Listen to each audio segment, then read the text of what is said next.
सगळ्यांना good evening. पण नेहमीप्रमाणे श्लोकापासून सुरुवात करूया.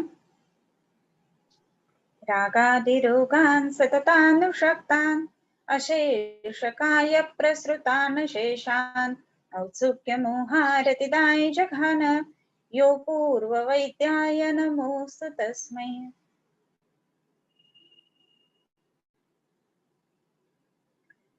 आपण दिनचर्या अध्याय बघत आहोत आणि दिनचर्या अध्याय बघत असताना आपण काही विशिष्ट श्लोकांपर्यंत म्हणजे सद्वृत्तापर्यंत आपण आलेलो आहोत. सो त्याप्रमाणे सद्वृत्तामध्ये ज्या ज्या काही गोष्टी सांगितलेल्या आहेत तर त्या संदर्भामध्ये आपण पुढचे श्लोक बघणार आहोत.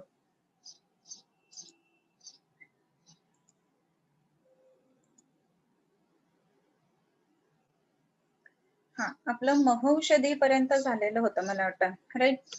सो तुम्हाला होमवर्क सांगितलेला होता की महौषधीच्या संदर्भामध्ये म्हणजे कोणकोणत्या महौषधी सांगितलेल्या आहेत तर त्याची लिस्ट तुम्ही करून होमवर्क हा तुम्हाला सांगितलेला आहे असं. सो काही जणांनी केलेली आहे ती लिस्ट आणि काही जणांनी म्हणजे बरेच जणांनी नाहीये केलेली, पण करावं अशी अपेक्षा आहे. कुठून शोधायचं वगैरे असं जे असतं ना, तर त्या संदर्भामध्ये वेगवेगळी निदान पुस्तकं पाहिली जातात, बघितली जातात. वेगवेगळी पुस्तकं हाताळल्यामुळे काय होतं, आपल्याला इतरही संदर्भ त्याच्यामध्ये दिसायला लागतात. सो त्या दृष्टीने अभ्यास करणं ही गोष्ट महत्वाची राहते आणि म्हणून महौषधी हा जो होमवर्क सांगितलेला होता तर तो तुम्ही करावं अशी अपेक्षा आहे. त्याच्यानंतर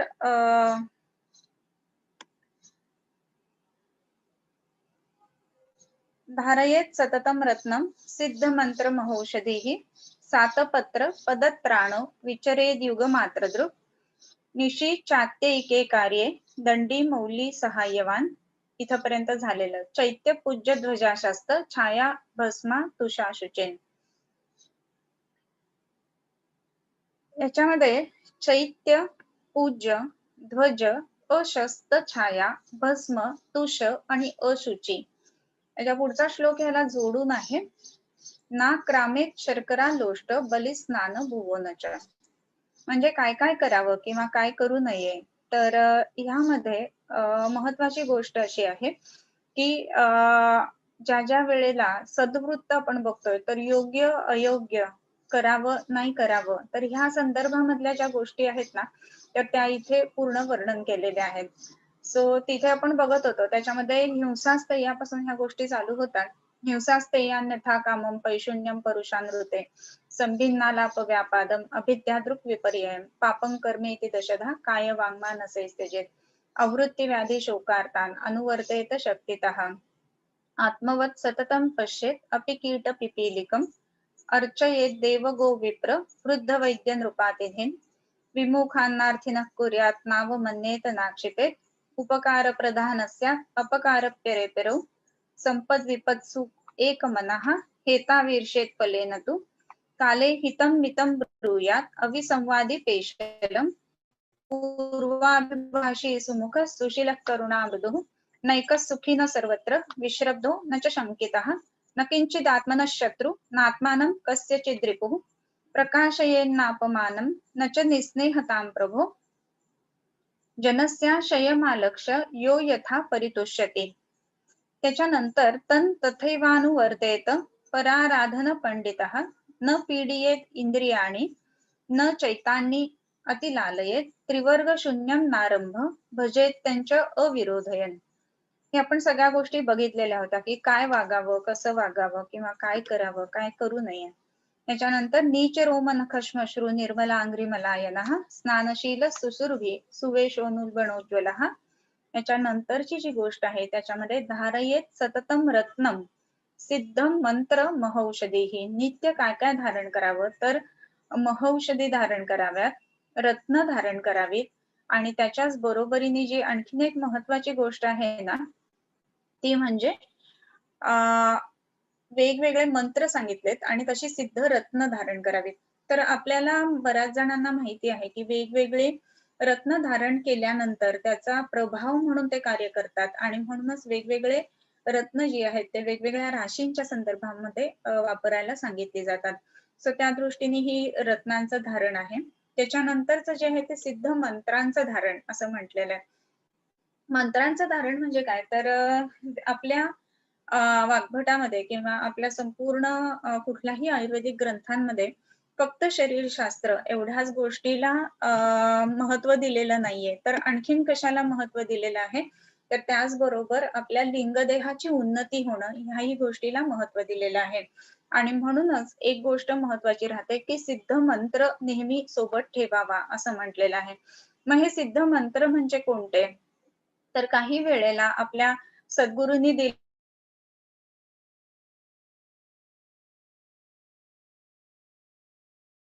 एका विशिष्ट वेळेला विशिष्ट मंत्र म्हटले जातात. तर ह्याही गोष्टी महत्त्वाच्या असतात. काही वेळेला आणखीन काय महत्त्वाचं असतं तर विशिष्ट काळासाठी किंवा विशिष्ट आता समजा 7:30 वगैरे अशी काही विशिष्ट ग्रहांची दिशा आहे, तर त्या दशा आहे, तर त्यावेळेला विशिष्ट मंत्र म्हणावेत. तर हे मंत्र नित्य आपल्या सोबत ठेवावेत या अर्थाने ते आलेलं आहे. म्हणजे हे कशासाठी, की आपण कधीही आता हे सुरुवात कशी झाली इथे, की काय-काय करावं नित्य. तर त्याच्यामध्ये ह्याच्यात जे सिद्ध मंत्र धारयेत सततम म्हणजे नित्य धारण करावा. मग आता मंत्र धारण करावा म्हणजे काय तो असा गळ्यात घालायचा आहे किंवा काही डोक्यावर धारण करायचं असं नाही. मग मंत्र कुठे धारण करणार? तर मंत्र जिभेवरती धारण करणार, बरोबर? आणि मग ही जी जिव्हा आहे ना, तर ती वाकच्या दृष्टीने ज्या विकृत गोष्टी आहेत किंवा असद्वृत्त आहे ते करणार नाही आणि त्या दृष्टीने हा मंत्र धारण करणं हे महत्वाचं राहतं. आणखीन ह्याच्यामध्ये काय महत्वाचं आहे, तर हा मंत्र आपण ज्यावेळेला नित्य मनामध्ये आपल्या जिभेवरती असं धारण करू ना, तर त्यावेळेला काय घडेल, तर आपला जो जप आहे ना, तो सतत किंवा 24 तास किंवा अहोरात्र असा हळू व्हायला लागेल. आणि मग आपल्या शरीरातल्या मनामध्ये बदल व्हायला लागतील. रजतम कमी होतील आणि सत्व वाढायला लागेल, की जे आचार रसायनामध्ये अपेक्षित आहे. आचार रसायनामध्ये मनाची जी ताकद आहे ना, ती खूप मोठी आहे, महत्वाची आहे आणि म्हणून आचार रसायनाच्या संदर्भामध्ये ह्या गोष्टी सांगितलेल्या आहेत. आणि म्हणून मंत्राचं धारण ह्या गोष्टी महत्वाच्या आहेत.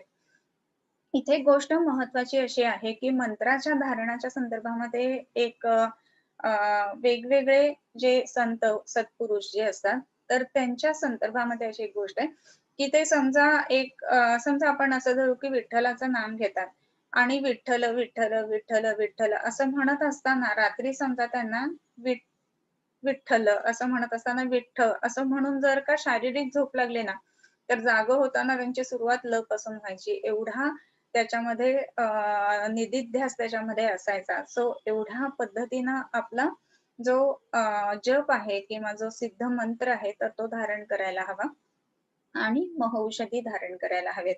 स आतपत्र पदत्राण विचरेत युगमात्र द्रुत.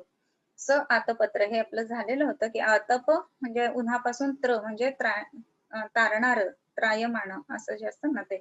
तर आतप म्हणजे उन्हापासून वाचवणारं असं जे छत्री वगैरे आहे ते सोबत घ्यावं आणि पायांना जे तारणार आहेत अशी चप्पल तर ते पादत्राणं आपल्या नेहमी पायामध्ये असावं. असं करून चालावं आणि कसं चालावं तर युगमात्र द्रुत म्हणजे 2 योजना पुढे दिसेल असं म्हणजे नजर समोर ठेवून चालायला पाहिजे आणि किती नजर समोर ठेवायची आहे तर 4 हात सर्वसाधारणतः ज्याला म्हणतात युगम मात्र दृक असं म्हटलेलं आहे. सो ह्या पद्धतीनं चालायला हवं. आणखीन काय तर निशीच्या अत्यैक्य कार्य रात्री जर का अत्यैक कार्यासाठी जायचं असेल तर दंड आणि मौली म्हणजे डोक्यावरती पागोटं किंवा शिरस्त्राण ज्याला आपण म्हणून ते सोबत ठेवायला हवं. म्हणजे ह्या वेगवेगळ्या शक्यतांची पडताळणी करून मगच बाहेर पडायला हवं ह्या दृष्टीनेही सांगितलेलं आहे. आणि म्हणूनच निशीच्या अत्यैके कार्य दंडी मौली सहाय्यवान. आणखीन काय तर चैत्य पूज्य ध्वजासस्त छाया भस्मातुषा शुचिन नाक्रामित शर्करालोष्ट बलिस्नान भुवनच. चैत्य पूज्य ध्वज अशस्त छाया यातना आक्रमण करू नये. चैत्य म्हणजे जे आहे ना तर ते बुद्धांचं ज्याला आपण प्रार्थना स्थळ म्हणतो त्याला चैत्यभूमी असं म्हटलं जातं. तर ते त्याच्यानंतर पूज्य स्थानं जी असतील ती त्याच्यानंतर ध्वज ह्या गोष्टी ज्या आहेत ना तर त्या ओलांडून जाऊ नये. एखादी गोष्ट चांगली जी ठेवली असते तिला ओलांडू नये अशा अर्थाने आलेलं आहे. आणखीन काय तर अशस्त्र छाया विकृत किंवा चांगली नसणारी छाया हे जे आहे ना तर तेही ओलांडू नये. आणखीन काय उठा, ओलांडू नये तर चला भस्म, तुषा आणि बाबू, अशुची असं. चलिए. हम्म, हम्म. एक सेकंड ना.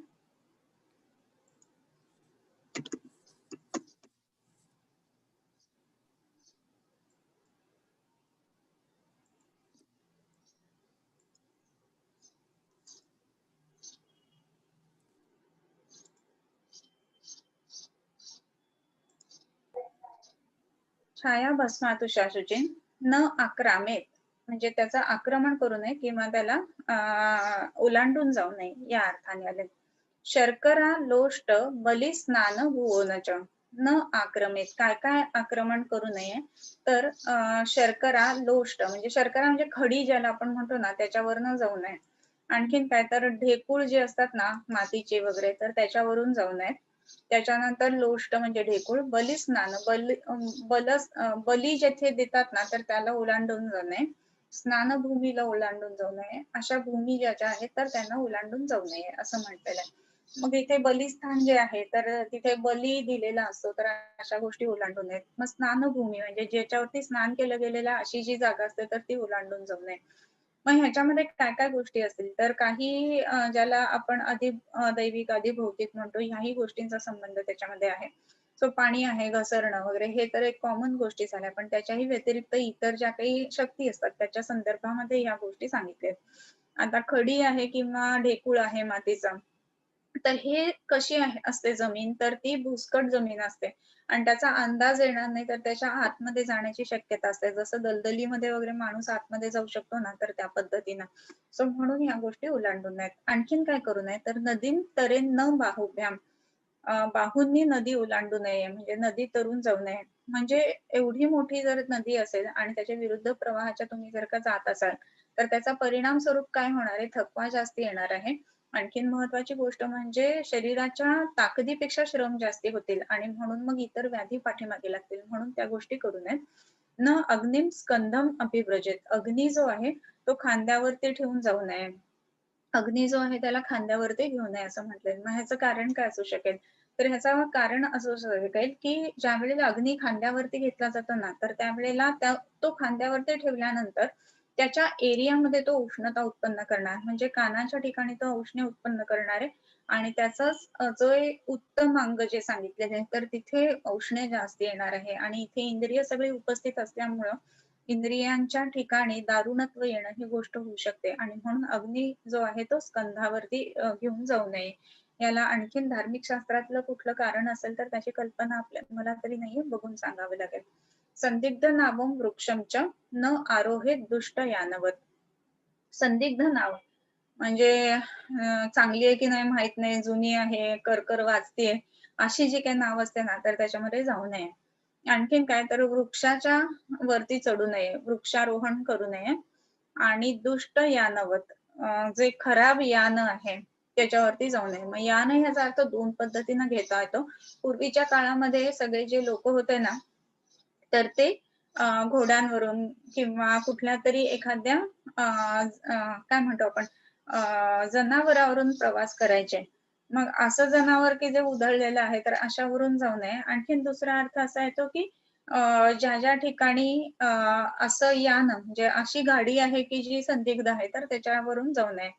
संदिग्ध नावाच्या बद्दल तर ठीक आहे की नाव जर का संदिग्ध असेल तर बुडण्याची शक्यता आहे.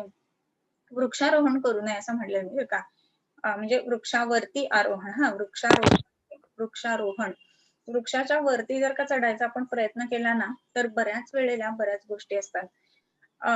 त्याच्यामध्ये फिजिकल किंवा जे आपण सामान्यतः ज्या गोष्टी आपल्याला दिसतात ना तर त्याच्यामध्ये महत्वाची गोष्ट अशी घडते की जेव्हा झाडावरती चढलं जातं तर काही तू अजून त्याच्यावरती अजून लोळतो. वारं आलेलं आहे, वादळ आलेलं आहे, अशा सगळ्या ज्या काही गोष्टी होतात ना त्याच्यामुळं काय घडतं तर तिथनं पडण्याची शक्यता आहे. आणखीन बरेच सारे ऍक्सिडेंट जे असतात ना ते असे झाडांवरून घडत असतात आणि म्हणून झाडांवरतीच चढू नये. आणखीन एक महत्वाची गोष्ट म्हणजे परवाच एक मी केस एका न्यूरोलॉजिस्टची ऐकलेली होती त्या अनेस्थेटिस्ट आहेत आणि न्यूरोलॉजिस्ट ते सांगत होत्या वगैरे अशा पद्धतीचं, की एक पेशंट होता आणि त्याच्या जो झिफिस्टर्नम असतो ना, तिथे पासून ते जुगुलर नॉच पर्यंत असा एक झाडाचा तुकडा, झाडाची फांदी छोटी म्हणजे की आतमध्ये जाऊन आरपार जाऊन इथून बाहेर आलेली होती अशा पद्धतीचा आणि मग ते ऑपरेट कसं केलं वगैरे आणि जस्ट पेरिकार्डियमच्या बाहेर होती वगैरे, वगैरे. तर असे खूप भयानक ॲक्सिडेंट सुद्धा ह्याच्यावरनं होऊ शकतात. म्हणून उगाचच गंमत म्हणून झाडांवर चढले वगैरे ह्या गोष्टी करू नयेत. आणखीन एक महत्त्वाची गोष्ट अशी आहे, की झाडांचा जो निवास आहे म्हणजे झाडांवरती कोण राहतं? तर आपल्याला माहिती आहे, की काही विशिष्ट पशु राहतात, काही विशिष्ट पक्षी राहतात.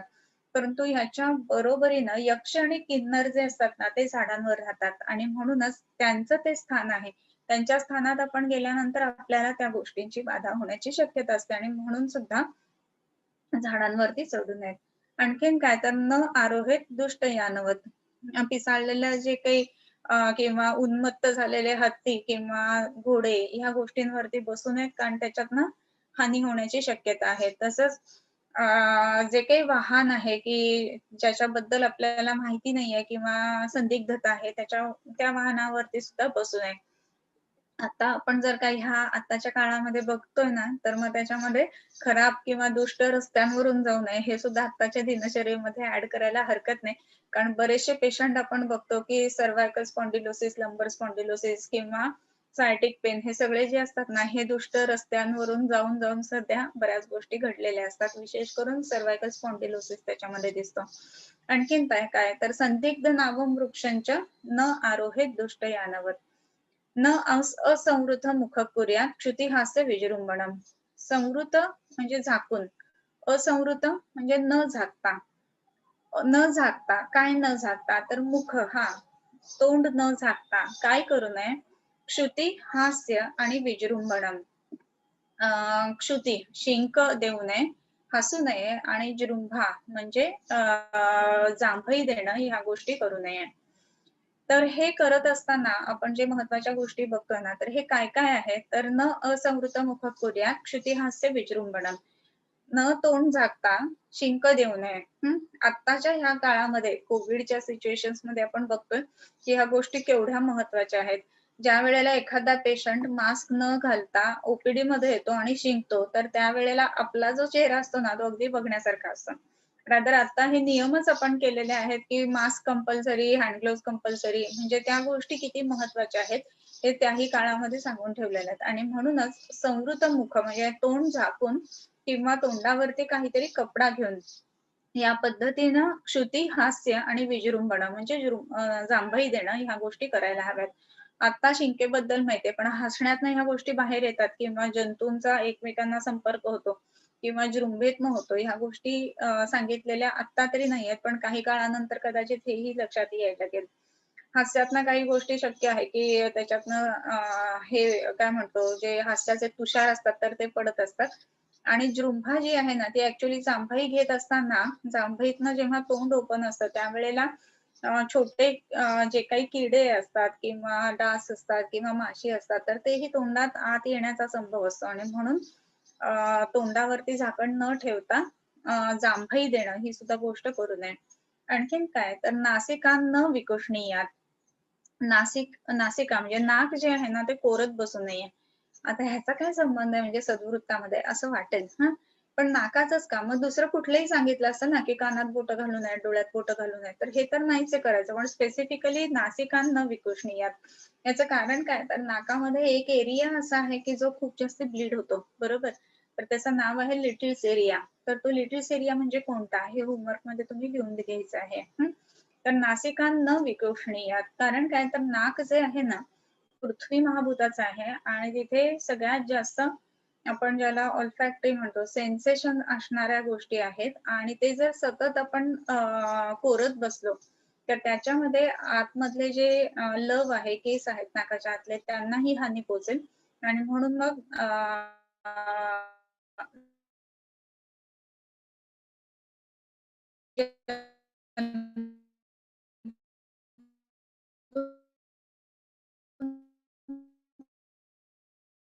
चा प्रवेश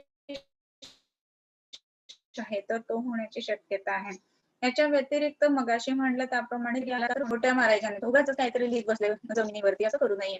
तर आता ह्याचा संबंध काय असं वाटतं, तर त्याच्यामध्ये ना की आपण नको असणाऱ्या चेष्टा जर का सतत करत राहिलो तर समोरच्याला आणि आपल्याला दोघांनाही त्याचा त्रास होऊ शकतो. ह्या दृष्टीने आहे ते.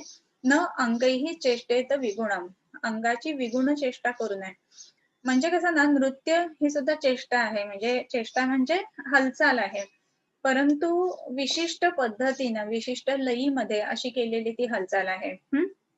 परंतु हीच हालचाल जर का कुठल्याही पद्धतीनं कुठलीही लय ताल नसताना असं जर केलं तर काय होणार आहे, तर आपल्याला आपण बघतो की वेगवेगळे स्पॅझम्स होणं वगैरे ह्या गोष्टी घडतात. आता क्रिकेटियर्स किंवा इतर आपण बघतो तर ते कॅच घेताना ह्या पद्धतीनं त्या पद्धतीने पडतात वगैरे, परंतु पडायचं कसं नाही ह्याचं पण टेक्निक त्यांना दिलेलं असतं. तर ह्या सुद्धा गोष्टी त्या महत्वाच्या असतात. म्हणून न विगुणम अंगैहि चेष्टेत न आसीत उत्कटकश्चिरम. उत्कटकासनामध्ये चिरकाल बसू नये. उत्कटकासन म्हणजे स्क्वॅटिंग पोझिशन आपण म्हणतो तशी, आणि ह्या स्क्वॅटिंग पोझिशन मध्ये चिरकाल जास्त वेळ जर बसलं तर काय होणार आहे, तर वाताचा जो वेग आहे ना त्या वेगांमध्ये विकृती होणार आहे, वाताच्या गतीमध्ये विकृती होणार आहे आणि इंट्रा ॲब्डॉमिनल प्रेशर वाढल्यामुळं वेगवेगळा जो व्हिसेरा आहे तो डिसेंट होण्याची शक्यता असते चिरकाल बसल्यानंतर. आणि चिरकाल बसल्यानंतर विशेष करून स्त्रियांच्या मध्ये आपण बघतो की युटेराईन डिसेंट होण्याची शक्यता जास्ती आहे आणि म्हणून उत्कटकासनामध्ये चिरकाल बसू नये.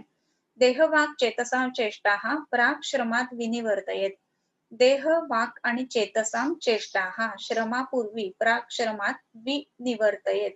निवर्तन म्हणजे थांबवणे, विशेषाने थांबवाव्यात. काय थांबवाव्यात, तर चेष्टा हा विनिवर्तनते, श्रमात विनिवर्तयेत असं म्हटलं. म्हणजे चेष्टा म्हणजे आपल्या वेगवेगळ्या ज्या काही हालचाली आहेत तर त्या श्रमापूर्वीच थांबाव्यात.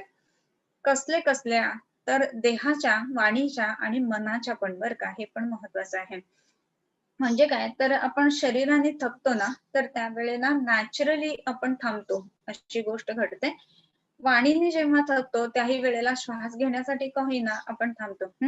पण मनाने, म्हणजे मनाच्या संदर्भामधल्या चेष्टा किंवा हालचाली जेवढ्या जास्त होतील ना तर त्यांनी सुद्धा थकवा येत असतो, पण ते आपल्याला समजत नसतं आणि म्हणून त्याच्यातनं मोठे विकार होण्याची शक्यता असते. पण तरी सुद्धा हे कसं आहे ना की स्थूलाकडनं सूक्ष्माकडे असा ह्याचा प्रवास सांगितला, देह, वाणी आणि मनाच्या चेष्टा. तर त्या दृष्टीने आलेलं आहे की श्रमाच्या आधीच या थांबवाव्यात. म्हणजे काय, तर अर्धशक्त्यानिशय वस्तू जे सुरुवातीला सांगितले त्याप्रमाणे. अर्धशक्ती व्यायाम केला तर काय होणार आहे, तर ताकद वाढणार आहे, पण त्याच्यापेक्षा जास्त केला तर गजम सिंहैवाकर्षण भजन्नती विनश्यती. तर त्या पद्धतीनं श्रम म्हणजे श्रमश्वास म्हणजे श्वासाची गती फुलायला लागले असं होत असताना देहाच्या चेष्टा, वाणीच्या चेष्टा या थांबवायला हव्यात आणि मनाच्या चेष्टा पण. आता मनाच्या चेष्टांच्या संदर्भात इथं मला थोडंसं सांगावंसं वाटतं की आपण एका जागी बसलेलो असतो परंतु समजा आपण कुठे-कुठे फिरून आलेलो आहोत. समजा काय उत्तराखंड गेलोय, काशी गेलोय, तर मनाच्या साहाय्याने आपण परत एकदा तिथे जाऊ शकतो की नाही? उत्तराखंड बघितलं किंवा आता समजा खूप दिवस झाले आपण कोणीच कोल्हापूरला गेलेलो नाही, तर कोल्हापूरचा आपला विषय मनात आला, तर बसल्या जागी डोळे बंद करून आपण कोल्हापूरच्या मंदिर, मग तिथे आपण गेलोय, आपण काय-काय केलं होतं, हे जरी मनात आणलं तरी सुद्धा त्या गोष्टी आपल्याला डोळ्यासमोर येतात किंवा मन तिथे जाऊन येतं. मनाची गती ही खूप मोठी आहे. वायूची गती आणि मनाची गती या 2 गती सगळ्यात जास्त महत्वाच्या आहेत. आणि म्हणूनच ह्याच्यामध्ये मनाची गती जी आहे ना, तर त्याच्या चेष्टा सुद्धा विशिष्ट पद्धतीनं व्हायला हव्यात. आता इथे जेव्हा आपण कोल्हापूरच्या ठिकाणी किंवा कोल्हापूरच्या मंदिरात गेलेलो आहे आणि तिथे आहे, तर रम्य परिसर आहे आणि त्याच्यानंतर आपला तिथे श्वास जो आहे तो लयीमध्ये चाललेला आहे आणि मनाला खूप प्रसन्न वाटतंय. तर ह्या गोष्टी ज्या आहेत ना, त्या सुख देणाऱ्या आहेत. परंतु अशा अनेक चेष्टा आहेत, की ज्या गोष्टी आपल्याला मनाच्या दृष्टीने त्रास देणाऱ्या आहेत. म्हणजेच काय, मग आता असं झालं तर काय करेल? आता लॉकडाऊन आहे, अजूनही प्रॅक्टिस वाढत नाहीये, काय करू? मग प्रॅक्टिस वाढायला हे करायला पाहिजे, पण हे करून सुद्धा उपयोग झाला नाहीये, आता काय करू? मग आता खर्च तरी आहेत, ह्यांची तर बिलं द्यायची आहेत आणि असे अनेक प्रश्न असतात. तर हे जे सगळे प्रश्न आहेत ना, तर त्याच्यामध्ये सुद्धा मन थकायला लागतं आणि मनाबरोबर शरीर सुद्धा थकायला लागतं आणि असं होण्याच्या पूर्वीच मनाच्या चेष्टा सुद्धा थांबवाव्यात. मग आता हे सांगणं सोपं आहे की मनात आलेले विचार जास्त येऊ देऊ नयेत किंवा मनातले वाईट विचार लगेचच्या लगेच थांबवावेत आणि आपण थांबवावेत म्हटलं की जातं का ते? तर बिलकुल नाही. तर बहिणाबाईंची खूप छान कविता आहे त्याच्यामध्ये, की मन वढाय वढाय उभ्या पिकाट लढोर, किती हाकला हाकला फिरी येतं पिकावर. म्हणजे कसं, की एखादं ढोर जसं असतं ना, की आपण त्याला शेतातनं हाकललं, हाकललं, पुन्हा पुन्हा हाकललं, तरी सुद्धा ते पुन्हा पुन्हा पिकाच्या ठिकाणी येतच राहतं. म्हणजे त्या शेतामध्ये येतच राहतं. तर तशाच पद्धतीनं हे मन जे आहे ना, आपण नको त्या विषयांवरनं कितीही वेळा हटवलं, कुणाचा समजा विशिष्ट विचार मनात येत असेल, ती मला असं का म्हटली, तो मला असं का म्हटला, त्याच्यातनं बाहेर पडायचं, पण पुन्हा पुन्हा आपण तिथेच जातो. मग हे थांबवलं गेलं पाहिजे. पण मग हे कसं थांबवायचं? तर त्याच्यासाठी एक खूप छान आणि छोटासा सुंदर उपाय आहे. तर कुठल्याही विषयाला आपण नको असं म्हटलं ना, की तो विषय पुन्हा पुन्हा यायला लागतो मनामध्ये. मग काय करायला हवं? तर त्याला रिप्लेस करायचं. ही एकदम सोपं आणि छान टेक्निक आहे. रामकाकांनी सांगितलेलं होतं एका वेळेला असंच हे चर्चा करत असताना, की लहान बाळ जे असतं ना, तर त्याच्या हातामध्ये त्याने चुकून सुरी घेतली. त्याला माहिती पण नाहीये, की त्याच्याने काय होणार आहे किंवा त्याचे दुष्परिणाम काय होणार आहेत. तर अशा वेळेला त्यांनी सुरी घेतली आहे. मग आपल्याला एकदम भीती वाटते आईला त्या आणि मग ती आई त्याच्या हातातनं काढून घ्यायला जाते. हं. तर मग एकदम हिसकावून घेतली तर तो जोरात पकडेल. काढून घ्यायला गेलं तर ते बाळ अजून जोरात पकडतं. मग काय करायला पाहिजे? मग ते काढाकाढी आणि ह्याच्या नादामध्ये तिथे धक्काबुक्की होईल, त्याला लागेल किंवा आईला लागेल. मग ह्या सगळ्या गोष्टी करत असताना एक सुगृहिणी आई काय करते, तर दुसरं त्याचं आवडीचं खेळणं असतं ना, ते दुसऱ्या हातात देते. मग ते हातात आलं ना, की पहिली जी चुकीची वस्तू आहे तो आपोआप टाकून देतो. तर त्या पद्धतीनं हे चुकीचे विचार आपण रिप्लेस करायला पाहिजेत. म्हणजेच काय? मग हे रिप्लेस कसे करायचे? तर आपल्या आवडीचा एखादा विषय त्यावेळेला करणं. समजा चित्र किंवा गाणं ह्या गोष्टी आवडत असेल तर त्या करणं किंवा त्याच्यातनं बाहेर येण्यासाठी म्हणून सद्गुरूंचा जप करणं किंवा विशिष्ट स्तोत्र म्हणणं. ह्या सगळ्या गोष्टी जर का आपण केल्या गेल्या ना, तर त्याचा परिणाम स्वरूप असं होतं, की मन तिथनं निघून दुसऱ्या चांगल्या गोष्टींवरती स्थिरावतं आणि चांगल्या गोष्टींवरती मन स्थिरावलं ना, की मन सैरभैर होत नाही आणि म्हणूनच मन जे आहे ते योग्य दिशेने प्रवास करणं किंवा योग्य दिशेने विचार करणं ह्या दृष्टीने प्रयुक्त होत असतात. आणि म्हणूनच महत्वाचं आहे, की देह, वाक्, चेतसा, चेष्टाः प्राक् श्रमात विनिवर्तयेत. न ऊर्ध्व चिरंतिष्ठेत. ऊर्ध्व जाणू म्हणजे गुडघे वर करून जास्त वेळ बसू नये. जसं उत्कटकासन म्हटलेलं आहे त्याच पद्धतीनं. उत्कटकासनामध्ये कसं आहे ना, की 2 पायांवरती स्क्वॅटिंग पोझिशनमध्ये आहे आणि इथे कसं आहे, की इस्चियल ट्युबरोसिटी जे आहेत सॉरी इस्चियल बोन जे आहे ते टेकून बसलेले आहे, परंतु पाय वरती केलेले आहेत. याला ऊर्ध्वजानू असं म्हणायचं आहे. तर हे जेव्हा आपण असे बसणार ना, तर त्यावेळेला सुद्धा काय होणार, की इंट्रा अब्डोमिनल प्रेशर त्याच्यामुळे वाढतंय आणि म्हणूनच इंट्रा अब्डोमिनल व्हिसेरावरती प्रेशर येतंय आणि म्हणून त्या पद्धतीनं बसू नये. नक्तं सेवेत न द्रुमम्. रात्री द्रुमम म्हणजे नक्त म्हणजे रात्र बरं का. सेवेत सेवन करावे, न सेवन करावे, न सेवेत द्रुमम. नक्तं द्रुमम न सेवेत म्हणजे काय तर रात्री द्रुम म्हणजे झाडाच्या आश्रयाला जाऊ नये. का? तर आपल्याला सगळ्यांनाच माहिती आहे, की रात्री सगळी झाडं जी असतात ना, तर ती काय करत असतात, तर ती कार्बन डायऑक्साईड सोडत असतात. म्हणून रात्री झाडाजवळ जाऊ नये. ह्याच्या व्यतिरिक्त आणखीन इतरही गोष्टी असतात, की झाडावरती झाडाच्या आश्रयाने असणारे पशु-पक्षी हे जरी झोपलेले असले, तरी सुद्धा म्हणजे जे साप वगैरे असतात, ते नेमके ह्या वेळेला झाडातल्या घरट्यांमधल्या पिलांना खाण्यासाठी वगैरे येत असतात आणि म्हणून रात्रीच्या वेळेला ह्या गोष्टी ज्या आहेत त्या सेवन करू नयेत.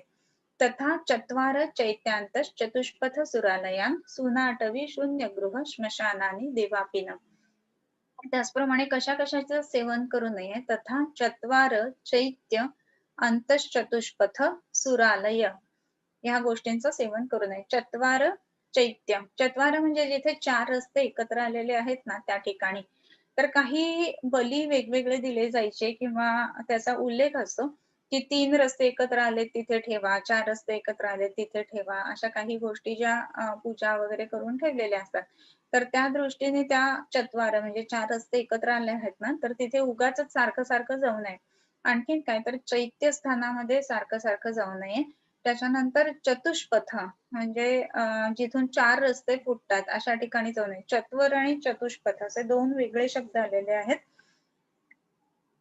चत्वर याचा अर्थ इकडे भाषांतरमध्ये अंगणात असा केलेला आहे बरं का आणि चतुष्पथ म्हणजे 4 रस्ते जिथे आलेले आहेत तिथे.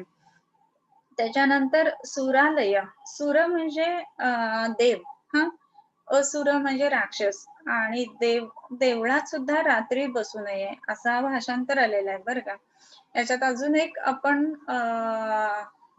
फोड ज्याला म्हणतो, किंवा सुरा प्लस आलय असं सुद्धा करू शकतो. म्हणजे जिथे सुरा आलय म्हणजे सुरेचं जे घर आहे, म्हणजे सुरा म्हणजे मद्यपान, म्हणजे मद्यपानाची जी घरं आहेत तर त्या ठिकाणी सुद्धा आश्रय करू नये. सून अटवी, अटवी म्हणजे उद्यान, सुनाटवी शून्यगृह, सून म्हणजे ज्याच्यात कोणीच नाहीये अशा उद्यानामध्ये जाऊ नये. शून्यगृह ज्याच्यात कोणीच बरेच दिवस राहत नाहीये अशा ठिकाणी सुद्धा जाऊ नये. आणि श्मशानानी दिवा पिणं, दिवसा सुद्धा जाऊ नये कुठे तर स्मशानामध्ये, म्हणजे उगाच ह्या ठिकाणी जाऊ नये. याच्यामध्ये इतर जे आहेत म्हणजे मानवेतर ज्या ज्या काही योनी आहेत तर त्या दृष्टीने ह्या गोष्टीचं महत्व आलेलं आहे. आणि म्हणूनच ह्या विशिष्ट ठिकाणी जास्त वेळ घालवू नये किंवा जास्त वेळ बसू नये. त्याच्यानंतर सर्वथे क्षेथ नादित्यम न भारम शिरसावहेत, निक्षेत प्रततम सूक्ष्म दीप्ता मेध्या प्रियाणीच, मध्य विक्रय संधान दाना दानानी नाचरेत, पुरोवातात परजस तुषार परुषानिलान. सर्वथा ईक्षेत न आदित्यम, आदित्य सूर्य, आदित्यम न सर्वथा ईक्षेत, कधीच सूर्याकडे बघू नये बर का. याचं कारण काय आहे तर सूर्याकडे बघितलं तर सूर्याकडे बघितल्यामुळं आपल्याला डोळ्यांमध्ये खूप मोठाले चेंजेस होणार. त्याच्यामध्ये जो कॉर्निया आहे त्याच्यामध्ये जे सूर्यकिरण जाणार आहे त्याच्यातला जो प्युपिल आहे तर तो एकदम पटकन कॉन्स्ट्रिक्ट होणार.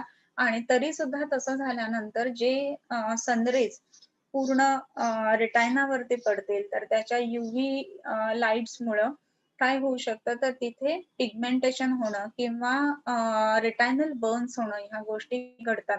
आणि म्हणून सूर्याकडे बघू नये. विशेषतः आपण बघतो की सूर्यग्रहण असताना तर त्यावेळेला सांगितलं जातं की नुसत्या उघड्या डोळ्यांनी सूर्यग्रहण बघू नका, आणि मग त्याच्यामध्ये विशिष्ट त्याचे ब्लॅक ग्लासचे गॉगल्स असतात तर त्याच्यातूनच सूर्यग्रहण बघावं वगैरे. आणि जर तसं नाही केलं तर सनबर्न्स जे असतात ना जसे स्किन वरती होतात तसे आत रेटायनावरती होतात आणि पूर्णपणे दृष्टी जाण्याची शक्यता असते. आणि म्हणून सर्वथा ईक्षेत न आदित्यम. आणखीन काय तर न भारम शिरसावहेत, डोक्यावरून भार वाहू नये.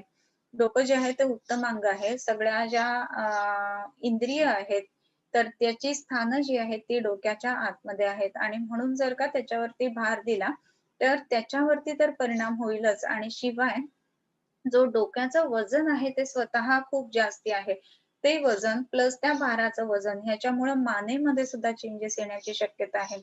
आणि सगळ्यात महत्वाची गोष्ट म्हणजे जर का तो भार पेलवला गेला नाही बर का तर एकदम मागे किंवा एकदम पुढे अशा जर हालचाली झाल्या ना तर त्याच्यामध्ये जे रेस्पिरेटरी सेंटर्स आहेत की जे मेडुलामध्ये आहेत तर त्याच्यावरती पण प्रेशर किंवा त्याच्यावरती आघात होण्याची शक्यता असते. आणि म्हणून न भारम शिरसावहेत, ज्याला आपण कंप्रेस फ्रॅक्चर वगैरे म्हणतो ना अशाही गोष्टी ह्याच्यामध्ये घडतात. म्हणून कुठल्याही गोष्टी डोक्यावरती भार ठेवून जाऊ नयेत. न इक्षेत प्रततम सूक्ष्म दीप्त मेध्य अप्रियाणीच, अमेध्य अप्रियाणीच्या. न इक्षेत, इक्षेत म्हणजे पाहणे, न इक्षेत म्हणजे बघू नये. काय बघू नये तर प्रततम सूक्ष्म दीप्त मेध्य प्रियाणीच्या.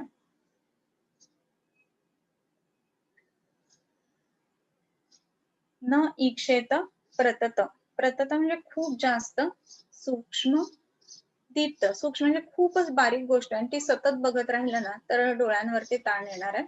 दीप्त म्हणजे ज्याच्यामध्ये अग्नी आहे किंवा ज्याच्यामध्ये इल्युमिनेशन खूप जास्त आहे.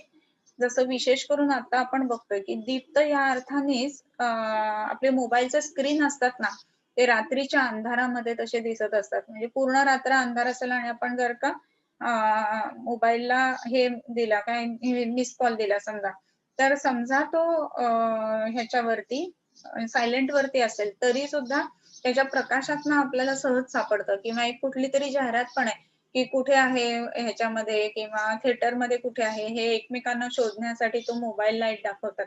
सो ह्या ज्या गोष्टी आहेत ना सो त्या दृष्टीने आपण रात्रीच्या अंधारामध्ये मोबाईल खूप वेळ जर बघत बसलो ना तर आता मध्ये डॉक्टर लहाने जे आहेत तर त्यांनी सुद्धा एक हे पाठवलेलं होतं की त्याच्याने खूप लोकांच्या डोळ्यांच्या आयसाइट वरती परिणाम झालेला आहे. सो ह्या दृष्टीने नेक्षेत प्रततम सूक्ष्म दीप्त. आणखीन एक महत्वाची गोष्ट आहे की अमेध्य. अमेध्य गोष्ट सुद्धा खूप बघू नये. म्हणजे अमेध्य म्हणजे जे बुद्धिकर नाही अशा गोष्टी बघू नयेत. मग त्याच्यामध्ये पसारा आला किंवा काही चुकीच्या गोष्टी आल्या किंवा टीव्ही वरच्या काही विशिष्ट सिरियल्स असतात की ज्या अमेध्य असतात. तर ह्या गोष्टी बघू नये, कारण त्याचा परिणाम जो आहे ना तो फक्त डोळ्यांवर नाही तर मनावरती पण होणार आहे. आणि डोळे जे आहेत ना ते तेजाचे आहेत, म्हणजेच त्याच्यामध्ये मेधा अग्नी जास्ती सांगितलेला आहे. आणि ते तेजत्व जे आहे ना ते आपल्या बुद्धीवरती पण काम करत असतं. म्हणून काही लोकांची व्हिज्युअल मेमरी खूप चांगली असते.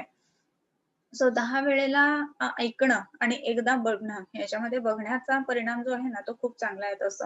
सो त्या दृष्टीने अमेध्य जी गोष्ट आहे ती बघू नये आणि अप्रिय गोष्ट आहे ना ती सुद्धा बघू नये. तर इथे अप्रिय न बघण्याचा काय संबंध आहे? तर अप्रिय गोष्ट ज्या वेळेला आपण बघत असतो ना अनेक वार, तर काय होतं तिथे तर अप्रिय गोष्ट जर का आपण बघायला लागलो, तर ती बघितल्यानंतर मनामध्ये काही विशिष्ट तरंग उमटतात आणि त्याच्यामुळं नॉशिया, व्हॉमिटिंग असे सेन्सेशन पण येत असतात. किंवा आपण बघतो एखादी गोष्ट खरंचच खूप खराब असेल, तर बघितल्या-बघितल्या एकदम शिसारी येते. तर ह्या गोष्टी ज्या आहेत ना, तर त्याचा संबंध फक्त आणि फक्त बघण्याशी संबंध नसून सायकोसोमॅटिक जसं आपण म्हणतो ना, की त्याचा परिणाम इमिजिएट मनावरती पण येतो आणि म्हणूनच शरीरावरती सुद्धा त्याचा परिणाम दिसत असतो. आणि म्हणून सतत जर अशा पद्धतीनं जर बघत राहिलं आणि सतत नॉशेटिंग फील राहिलं, तर काय होईल, की वमन तर होत नाही पण नॉशेटिंग फील येतंय. ही जी अवस्था येते ना, तर त्याच्यामध्ये वमन वेग विधारणाची जी लक्षणं आहेत ती पुन्हा दिसायला लागतात आणि म्हणूनच अप्रिय गोष्ट जी आहे ती सुद्धा पुन्हा-पुन्हा बघू नये. त्याच्यानंतर मद्य विक्रय संधान दान आदानानी न आचरेत. मद्य विक्री, मद्याचं संधान, मद्याचं दान, मद्याचं आदान. आदान म्हणजे घेणं, दान म्हणजे देणं. हे करू नये. तर मद्य जे आहे ते चांगलं नाहीच आहे. मद्य विषसमान म्हणून सांगितलं आहे, जे ओजाच्या विपरीत आहे. आणि म्हणून मद्याची विक्री करू नये, मद्याचं संधान करू नये, मद्याचं दान, आदान ह्या गोष्टी करू नयेत. पुरोवातात परजस तुषार परुषा अनिलान. आणखीन अनिलान म्हणजे अनिल म्हणजे वारा, अशा वाऱ्याचं सेवन करू नये. कसा? तर पुरोवात समोरून येणारा वारा. आपल्याला ते खूप सवय असते, की ट्रेनमधनं जाताना किंवा बसमधनं जाताना असं खिडकीतनं हात बाहेर काढून असा वारा घेणं. तर ही गोष्ट जी केली जाते ना सतत, तर त्याच्यामुळं समोर वारा बसून आपण बघतो, की फेशियल पाल्सी किंवा पुढे आयुष्यामध्ये ज्या वेळेला शरीरात वृक्ष वाढतं वार्धक्यामध्ये, त्याही वेळेला त्याचा त्रास होऊ शकतो आणि म्हणून पुरोवात आतप उन्हाचं खूप जास्त सेवन करू नये. उन्हाचं सेवन केल्यानंतर काय होणार आहे, तर शरीरामध्ये पित्तवृद्धी होणार आहे, रक्तपित्तासारख्या संप्राप्त्या होणार आहेत. म्हणून आतप सेवन करू नये. त्याच्यानंतर रजस सेवन म्हणजे धूळ खूप जास्त उडते, तर त्याचंही सेवन करू नये असं म्हटलेलं आहे. म्हणजेच काय, तर आपण बघतो की बरेच पेशंट्स असतात की धूळ झटकल्यानंतर वगैरे शिंका येणं वगैरे ह्या गोष्टी घडत असतात. सो रजक रजक कण जे आहेत छोटे-छोटे, तर त्या रजक कणांमध्ये सुद्धा अशी कपॅसिटी आहे की ज्याच्यामुळं रिफ्लेक्सेस वेगवेगळे यायला लागतात आणि म्हणून ह्याचं सेवन करू नये. त्याच्यानंतर तुषारांचं पण सेवन करू नये. खूप एखाद्या वेळेस गंमत म्हणून ठीक आहे, पाण्याच्या ठिकाणी आपण बघतो. पण काही लोकं म्हणजे उन्हाळ्यामध्ये केलेले आयडियाज असं म्हणून दाखवतात ना, तर त्याच्यामध्ये ते फवारणीसारखं बसवलेलं असतं टोपीला आणि मग ते तुषार सतत पाण्याचे उडत असतात. तर ह्याप्रमाणे जर केलं ना, तर हे थंड तुषार जे असतात ते सुद्धा वातवृद्धीसाठी कारणीभूत असतात. त्याच्यानंतर परुष वारा म्हणजे वृक्ष वाऱ्याचं सेवन करू नये. वाऱ्यामध्ये सुद्धा कसं आहे, की स्निग्ध आणि वृक्ष असे 2 वाऱ्याचे प्रकार आहेत. सो जो वृक्ष वारा आहे ना, तर तो सेवन करू नये. त्याच्यानंतर अनृज क्षवथोद्गार कास स्वप्नान्न मैथुनम कुलच्छायानृपद्वेष्टम व्यालदंष्ट्री विषाणिनः. अनऋजुः क्षवथो उद्गार कास स्वप्न अन्न मैथुन. अनऋजू, ऋजू, अनऋजू. ऋजू म्हणजे सरळ, सरळ नसताना हे सेवन करू नये. काय काय? तर क्षवथू शिंक येणं, उद्गार ढेकर येणं, खोकला येणं, स्वप्न म्हणजे वाकड्या-तिकड्या अवस्थेमध्ये झोपू नये आणि मैथून सुद्धा अनऋजू अवस्थेमध्ये करू नये. शिंक, उद्गार आणि कास ह्या ज्या गोष्टी आहेत ना त्याच्यामध्ये तर आपण बघितलेले आहेत केसेस बऱ्याच जणांनी बघितलं असेल, की एक पेशंट आपल्याकडे आलेली होती आणि मान खूप पकडली आणि अजिबात हलवता येत नाही म्हणून ती आलेली होती.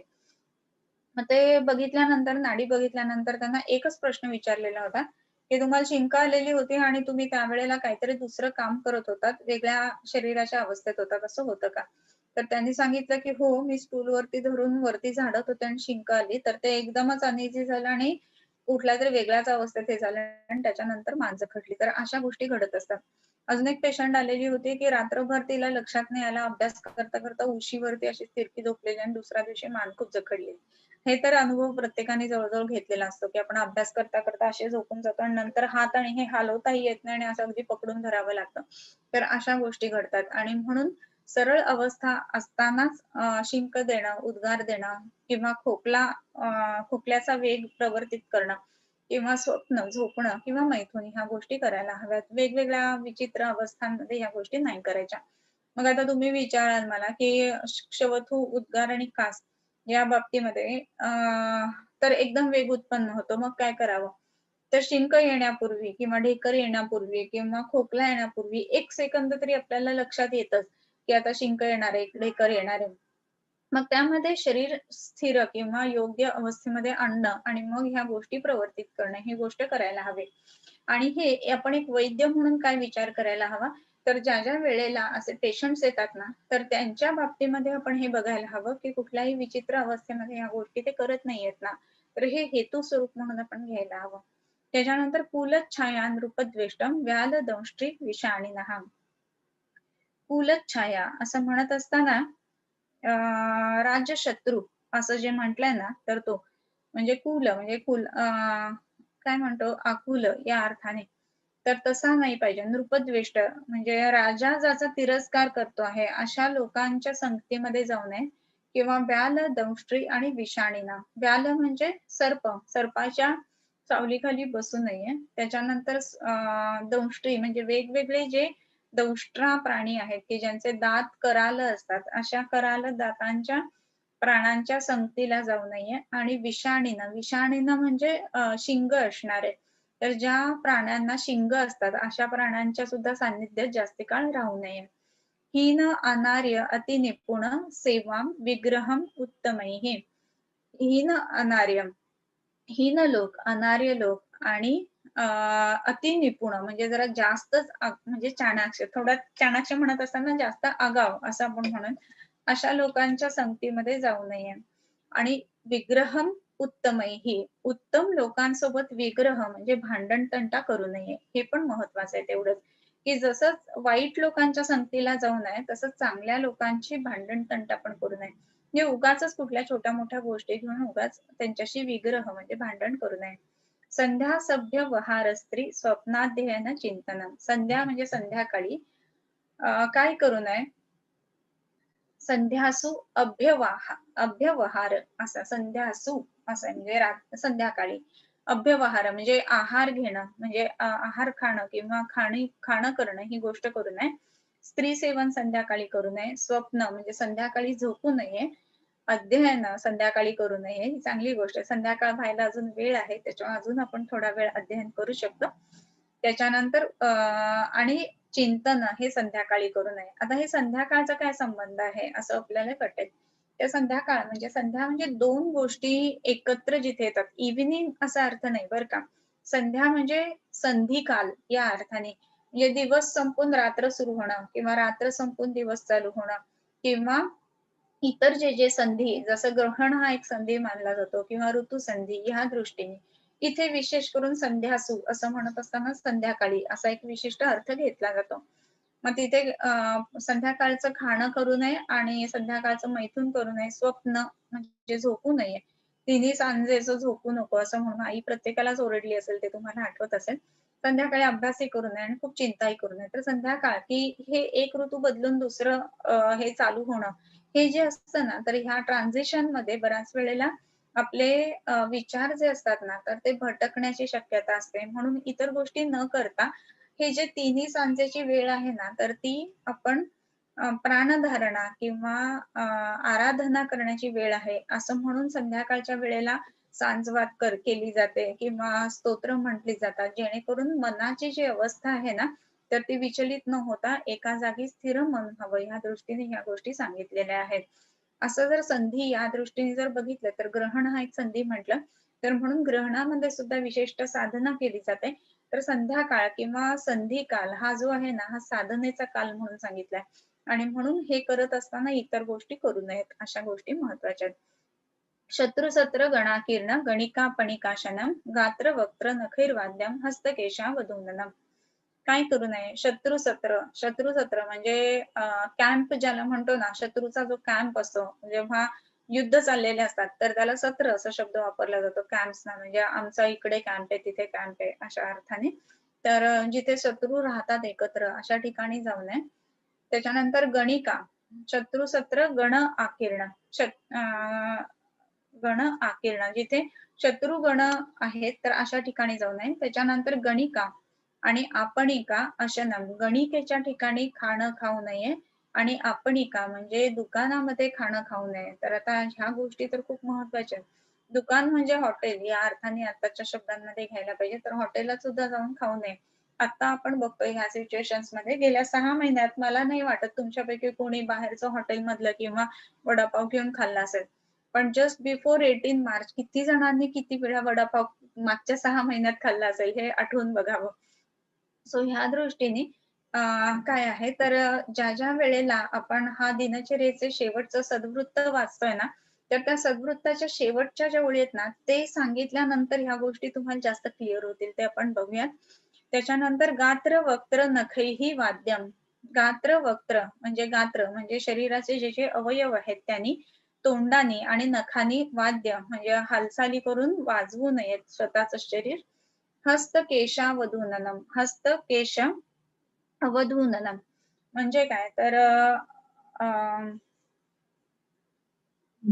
हस्त आणि केस उगाचच हलवू नयेत. चालताना बरा अवधूननम म्हणजे सतत हलवणं या अर्थाने. चालताना तो पोनी घालायचा आणि असं असं करत कंटिन्युअस चालतात. तर हे अशा पद्धतीने उगाचच या गोष्टी ह्या चेष्टा करू नयेत या अर्थाने आलेल्या. तोयाग्नी पूज्य मध्येन यानन धूमम शवाश्रयम मद्यातिसक्तिं विश्रंभ स्वातंत्र्य स्त्रीषु च त्यजेत. तोय अग्नी पूज्य मध्येना, तोय अग्नी पूज्य ह्यांच्या मध्यातनं जाऊ नये. म्हणजे पाणी आहे तर पाण्याच्या मध्यातनं जाणं ही गोष्ट करू नये. अग्नी आहे तर अग्नीच्या मध्येच ओलांडून जाऊ नये किंवा पूज्य व्यक्ती आहेत तर त्यांच्या असं मधनच जाऊ नये या अर्थाने ते आलंय. तर सद्वृत्त आपण हे बघतोय. सो त्याच्यामध्ये दुसऱ्याचा रिस्पेक्ट करणं या दृष्टीने ह्या गोष्टी सांगितलेल्या आहेत. यानम धूमम शव आश्रयम. आणखीन काय काय करू नये तर यान हे जे आहे ना तर त्याच्यामध्ये आपण बघितलं की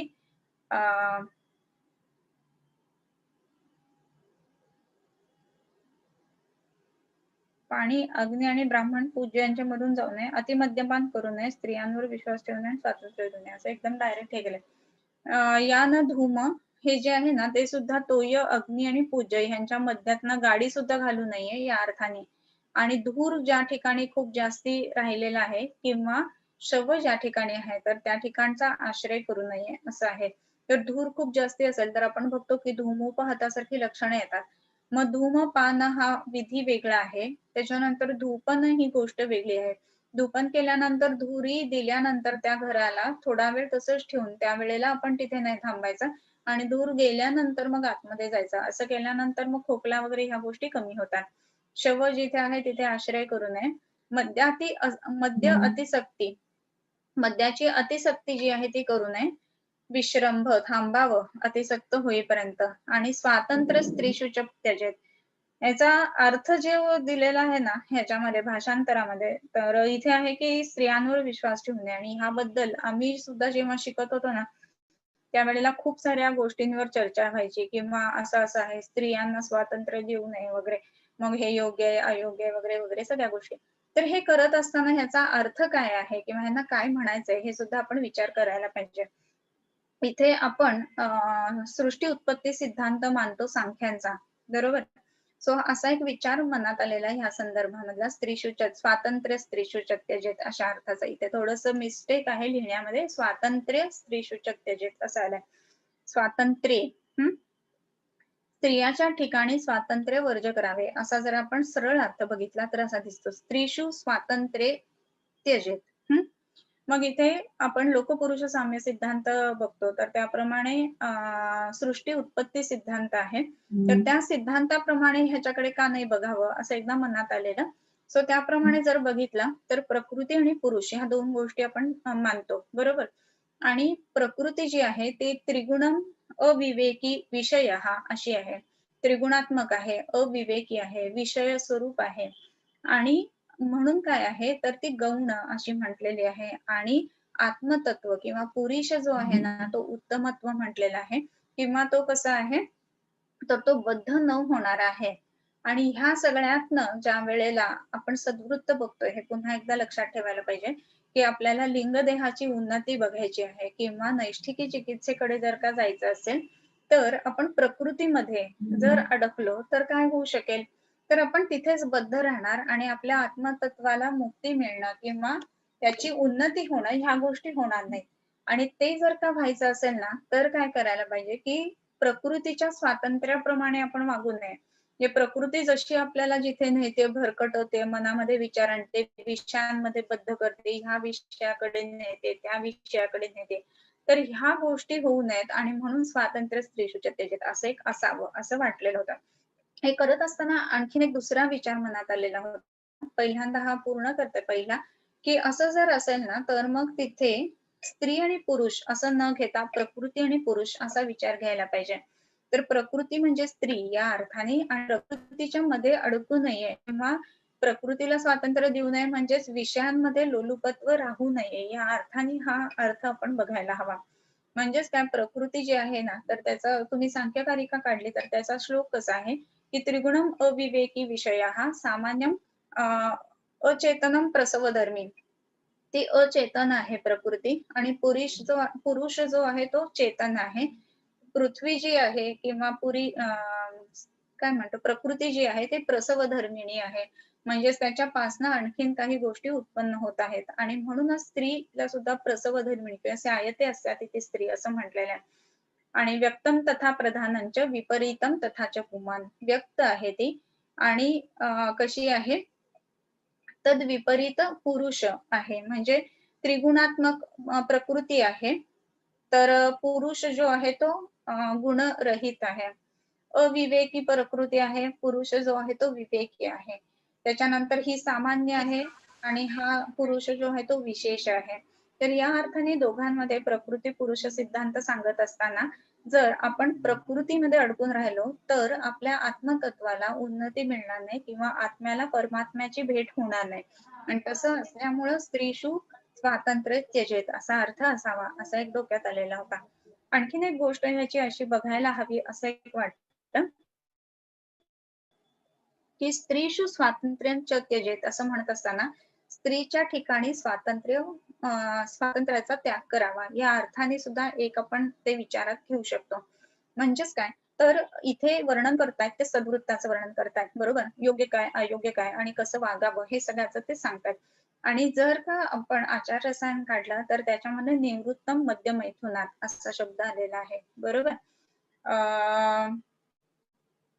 तर निवृत्तम मध्य मैथुनात असं म्हणत असताना मैथुन कर्म हे जे आहे ना तर त्याचा विषय जो आहे तो स्त्री म्हणजे स्त्री सेवन या अर्थाने आलेला आहे. आणि म्हणूनच स्त्री सेवनामध्ये स्वातंत्र्याचा त्याग करावा असा एक अर्थ याच्यामधनं काढावा असं एक मला वाटतं.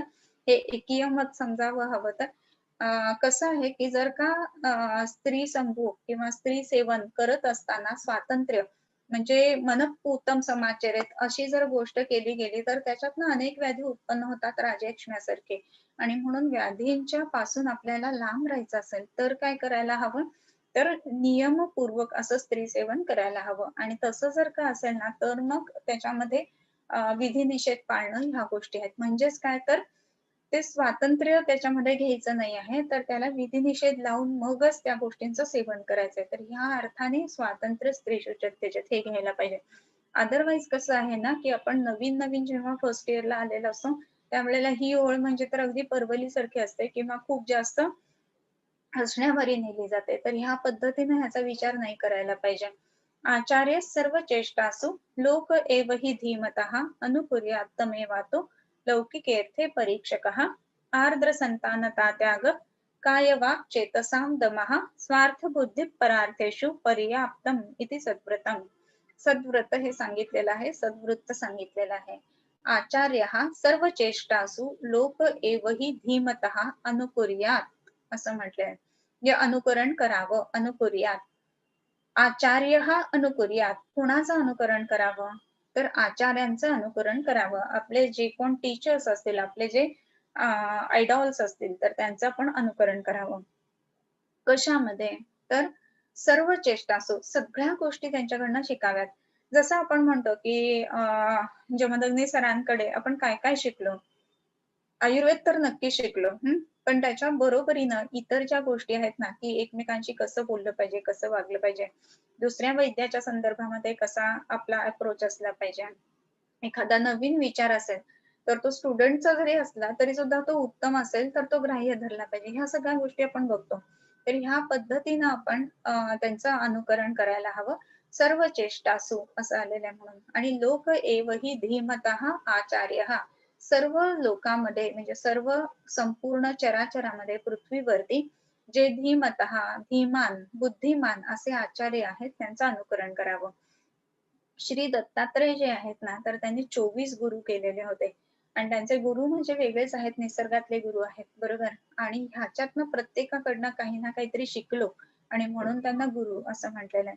तर आपण हे जे शिकणं किंवा ज्याचं आचरण करणं ह्या ज्या गोष्टी आहेत तर त्या उत्तम अशा आचार्यांकडनं, धीमान अशा आचार्यांकडनं अनुकरण करून शिकाव्यात.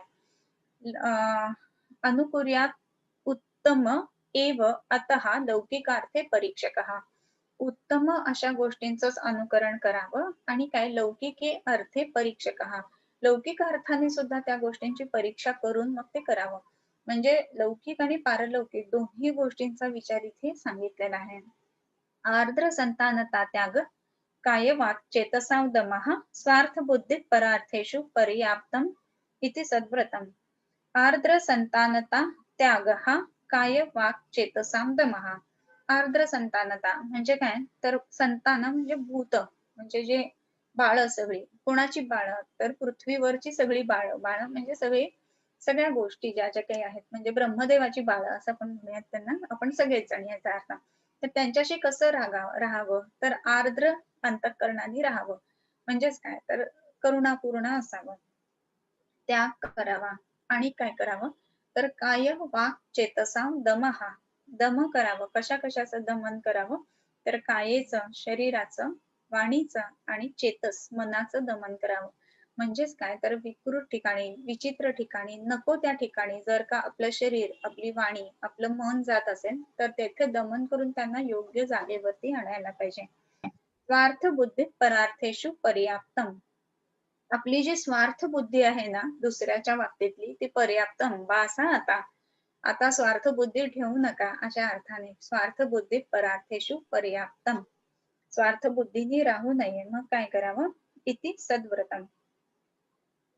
म्हणजेच कसं, तर परार्थ म्हणजे दुसऱ्याच्या कामाच्या साठी सुद्धा आपण आपला स्वार्थ साधू नये, तर आपण त्याच्यामध्ये मदत करावी.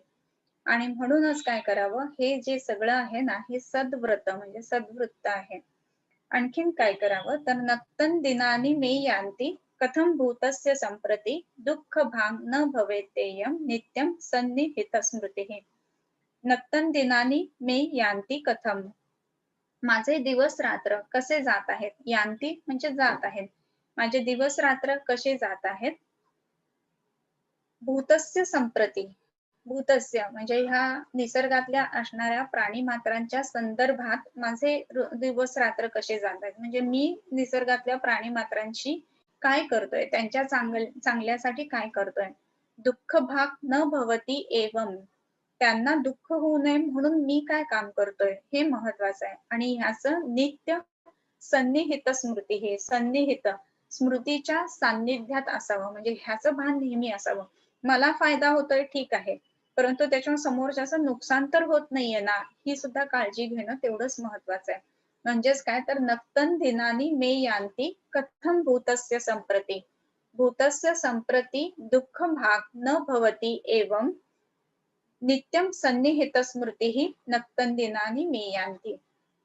या सर्व प्राणी मात्रांच्या बाबतीमध्ये त्यांना दुःख प्राप्त होणार नाही अशा पद्धतीचं मनात विचार ठेवून मग आपले दिवस रात्र जे आहेत तर ते घालवावेत किंवा त्याचा विचार आपण करावा. म्हणजेच काय, तर प्रत्येक कृतीमधनं आपल्या समोरच्याला त्रास होणार नाही ना. फक्त माणसं नाही हा, मग त्याच्यामध्ये अगदी नदी, नाले, घोडे, कुत्री, येता जाताना दिसणाऱ्या गोष्टी किंवा अगदी वृक्ष, ह्या सगळ्या गोष्टी. म्हणजे आता आपण एखादी गोष्ट आहे हे औषधासाठी म्हणून तोडून आणतोय, पण त्या वनस्पतीला त्याचा त्रास होणार नाहीये ना, हे सुद्धा लक्षात घ्यायला पाहिजे. म्हणजेच काय, तर मुळापासून सगळ्याच्या सगळं तोडून आणून एकदम करायचं नाही, किंवा साल घ्यायची असेल तर अख्खीच्या अख्खी झाडाची साल काढली असं नाही करायचं. मग काय करायचंय, तर त्याच्याबद्दल आधी कृतज्ञता व्यक्त करायची. मग त्याच्यातला काही पार्ट घ्यायचा आहे की जेणेकरून त्या झाडाचं नुकसान होणार नाहीये. तर ह्या पद्धतीने आपण झाडाच्या बद्दल बघितलं. तसंच प्राण्याचं, तसंच नद्यांचं, नाल्यांचं, घोड्यांचं, ह्या सगळ्या गोष्टी अशा बघायच्या की जेणेकरून त्यांना आपल्यामुळे त्रास होणार नाही. हा किती मोठा विचार आहे हे लक्षात घ्यायला पाहिजे.